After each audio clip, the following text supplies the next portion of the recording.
Hi, I'm John.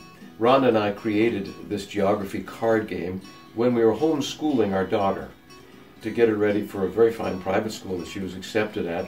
So after 7 years of homeschooling, during that time we invented a lot of games to teach history and biology and geography and math. Our best one is Borderline USA, to teach where the states are. Again, it doesn't just test your knowledge, it teaches you. It was so good that it won the Parents' Choice Gold Seal of Approval, and we're very proud of the game. The basis to it is this. There are 50 state cards, one for each state, of course. There are 4 water cards, Gulf of Mexico, Great Lakes, Atlantic Ocean, Pacific Ocean. There are 2 country cards, Canada and Mexico. And then there are 16 wild cards. I'll explain those later. So you deal out 8 cards to 2, 3, or 4 players. Each player has 8 cards. You want to get rid of your cards first and win, similar to Uno or Crazy Eights. How do you play your cards?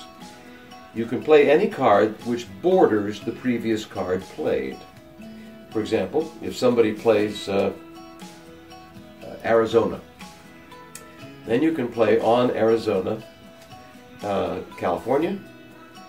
You see, Arizona is a 4-corner state, so Utah, Colorado, or New Mexico, and of course you can play the country of Mexico. Right? That's one way you can play. But play any state that you have on top of Arizona. How do you know what borders what? Well, it teaches you because, for example, here is the Alabama card. On the back of the Alabama card, it shows you exactly what borders Alabama. But that's all it shows you. Alabama's in red and the bordering states are in yellow. Okay? So you know them, but no one has this map. You're the only one who has that map. And you play your cards map side down so nobody can see your maps. So you can play a card that borders something. That's the first way you can get rid of a card. Second way is you can play a wild card. Let's say you don't have anything that borders Arizona.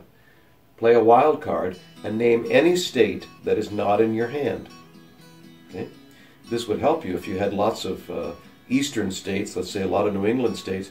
Play something that is not in your hand but is near New England. So if I pass, and that's the third way you can play, if I pass, then you can play. So you can play your wild card.